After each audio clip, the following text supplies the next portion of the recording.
They say nature hides her best secrets in silence. But this one ancient recipe changed everything for me in just 7 days. Let me show you how. I was exhausted, struggling with hormonal imbalance, slow digestion, and constant brain fog. Worst of all, I felt stuck in life, searching for something to help me heal. I discovered a healing elixir made from powerful ingredients our ancestors trusted.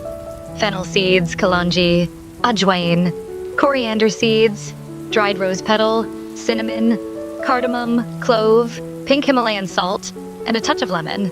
Boil all the herbs in 2 cups of water until it reduces to 1. Pour it out, add a couple drops of lemon, and drink it warm before bed or early morning. Within 3 days, I slept deeply. My bloating vanished and my energy soared. By day 7, my intuition and decisions felt unshakable.